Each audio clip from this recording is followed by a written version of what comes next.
All right, so let's stay with this particular story now and get more from it and speak to Richard Spoor from Richard Spoor Attorneys, who is joining us live now. Good evening to you and thank you so much for your time. Compliments of the season.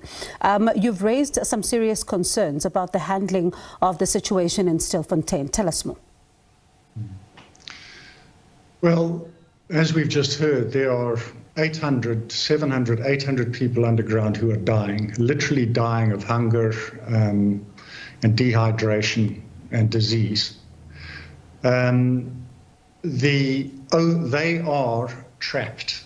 They are stuck under this mine unless they are rescued, unless food is brought to them and water is brought to them, they will die, which will be perhaps the biggest mining disaster in South African history. It eclipses the biggest disasters we've had in the past, the Colebrook disaster where 400 people died. It is catastrophic. There is a lot of misunderstanding around this and a lot of misinformation. The first is that they are trapped. There is no way out for these workers. The second thing is they are labeled as criminals, which is not correct. The only people who are being arrested who have come out of other shafts and other mines during this national campaign by the police are illegal aliens who are being arrested and detained and deported for being here illegally. Secondly, the South Africans who are being brought out or who come out from other shafts and other places, there is no charge against them because mining without a license, without a mining right, is not a crime. There's a perception that they're all foreigners. They are not. These are retrenched mine workers. The mine closed 10 years ago. They've been mining in that abandoned mine for the last 10 years. The police are fully alive to this. They know about the systems that are in place. They're aware of the gold that's being removed and being taken into the system by commercial refineries who are refining the gold and using it for nefarious purposes. But these are ordinary people with families, with wives, with children, trying to earn a living as best they know and as best they're able. Can we say the same for, pardon me for coming in there, can we say the same for the suspected syndicates that are also underground, given that video that also surfaced as well? Well, I think if you look at that video, bear in mind that these people are starving. So it's been for several months that the food supply has been restricted and aid has been restricted due to police activities. The last scanty supplies of food went down there about 10 days ago when we saw this video of people fighting over food. Of course they're fighting over food. They are dying of hunger. The person that we saw in that video was somebody who had allegedly stolen or misappropriated some of this food. Of course people will behave like this. They are dying, literally dying. We've written to the president today asking for immediate aid. We know that the mining industry has the equipment and the technology to get these people out. Well, first to get food supplies to them and water, and second to recover them. There are hoists, there are winches, there are steel ropes that are available. It is obscene that the only mechanism to rescue these workers is by the community themselves physically hauling people 1,700 meters from below by tugging on these ropes. I mean, teams of 40, 50 men, and as we've heard, they can rescue 2 or 3 people per day. There are 700 or 800 people down there. We need a proper rescue. One further point, in November, the Minister of Police, Senzo Mchunu, was at the shaft. There, in public, at the press conference, he promised there would be an organized rescue attempt. It's over a month and he has done nothing.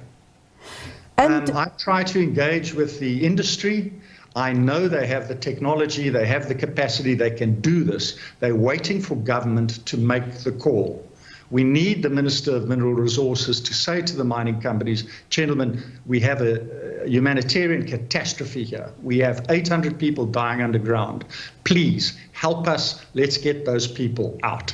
The 700-800 figure, has it been verified? Because at some point figures were a bit, problematic. It remains a problematic. We know there are hundreds. We've had a few communications letters that have surfaced, come to the top. We've had the video go down there. The best estimate that is being made by the local community and activists who are involved in this is around about 700 or 800 people. And what are they basing it on? First-hand knowledge. I mean, we know that the population, the mining population down there, normally the last 10 years has been well over 1,000, and we have a good idea of how many people were recovered, how many people came out at number 10 shaft when that was still possible, and how many people were taken out by the community. And we know that there are about 800, 700, 800 people left. Access, getting out through number 10 shaft is no longer possible. Their batteries have run out. They have no light. They cannot cover the 2 kilometers to number 10 shaft, and nobody has the physical strength any longer to climb that shaft without assistance and without any help. They are truly trapped. There is no way out if we don't do something. I'd like to borrow from a statement that government released about 5 days ago, and I'm reading from it. It says, contrary to claims that food underground ran out months ago, evidence suggests that the miners have had access to supplies until recently. Assertions that aid sent down its shed equally among miners are unverified. Government has not sanctioned any official aid deliveries to individuals engaged in illegal activities. Reports indicate that any supplies reaching the miners are controlled by underground syndicates, often leading to unequal distribution and exploitation. The notion that miners remain trapped solely due to police actions is misleading. SABC has implemented measures to secure the area and prevent further illegal activities, but designated exit points have been established to allow miners to surface safely and face due legal processes. The miners possess the means to exit independently, as demonstrated by those who have surfaced in recent days. How do you respond to that? That is completely untrue. It is false. The only way out is the hoist that the community put in place. That is it. As you heard earlier, it wasn't properly explained. They have removed the anchor points on which the snatch block was mounted. So it is no longer possible for the community to lower food, and it is no longer possible for them to pull people out. The food that has gone down, all of it has come from the community. I mean, packets of instant porridge and bottles of milk, bottles of water have gone down. Trivial amounts, not nearly enough to sustain this population, which is why we know that they're eating toothpaste and toilet paper, and they are dying. They're eating bodies. They're resorting to cannibalism to stay alive. This is a catastrophe. It is incomprehensible what is happening down there. One thing that we were not able to get from Makua in that interview that just aired is that who removed this anchor point? Because they're saying they suspect it's police, but it's just suspicions. No, it's very simple. So how they've been getting out, they've rigged up a pulley, a snatch block in the middle of the shaft. They have a rope which the community purchased for some 18,000 rand. They lower that rope down that snatch block. But that snatch block is anchored on big concrete blocks that were littered around the shaft. Now, what happened is the police came there with bulldozers and cleared away those anchor points. So there's nowhere to anchor the straps that hold that pulley in place. So without a support point, there's no way that they can pull the people up. We need now to build a new structure, and so that we can mount a pulley and put the rope through there, take it down. But ideally, we need mechanical winches. I mean, to have 40 or 50 men from the local community haul a person 1.7 kilometers out, it takes over an hour.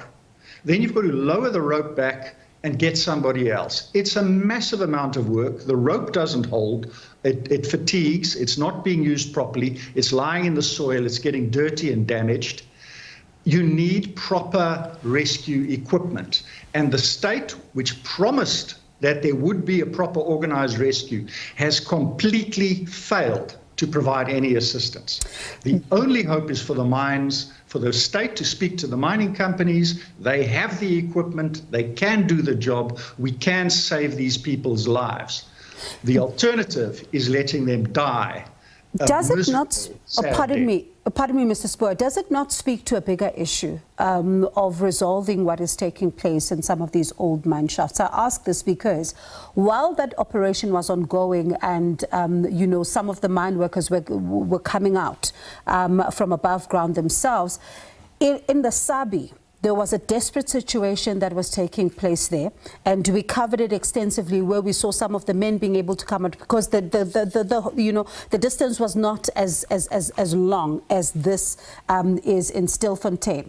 But what the men who were coming out were saying was that they were forced. They were told from the border, they landed in South Africa, then got to the border. Someone said to them, there's a job for you, took them to this old mine shaft, and then said to them, pointing a gun at them, that's their story.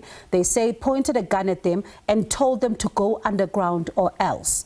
Unfortunately, because they had no experience at all of even working underground, they hit something they should not have. It released water. They found themselves in trouble, but then they were able to all be rescued. Doesn't this speak to a broader problem where you are now having these syndicates? Because some of the men do talk about this, even in Stilfontein, that you potentially now have syndicates that you need to deal with who are forcing some of the people who are inexperienced underground. Yeah. On that issue, let us assume for a moment that it is true, and many of the mine workers down there are down there unwillingly, they've been forced to work, they are victims. That is another good reason why we should get them out. But of course, you know, people are coming to surface. They're told they're going to be arrested and locked up. It's understandable that they will make exculpatory statements. I was forced, I didn't have a choice, I didn't have a chance. But the truth is they've been working down there for the last 10 years. You know, there are syndicates. We know that the police are aware of these syndicates. We know that the police are colluding with these organizations that are buying the gold, smuggling the gold. Cheating SARS, cheating the country, engage in tobacco smuggling and other illegal activities. Those are the people that the state should be going after. This reaction now to punish the workers who are working underground, largely retrenched mine workers, and then saying, well, let them die because this is a problem, it is incomprehensibly cruel. We cannot call ourselves a constitutional democracy if we are willing to allow 800 people to die of starvation and thirst. We can't do that. What happens now to the letters you've written, the correspondence you're trying to get a response to, if you do not get a favorable outcome? Well, I've been told that there's a cabinet meeting on the 13th of January and that this matter might be considered then. That is simply not good enough. By the 13th, many, many more will have died. And if we can't get any food and water to them before then, you know, perhaps all of them will have died.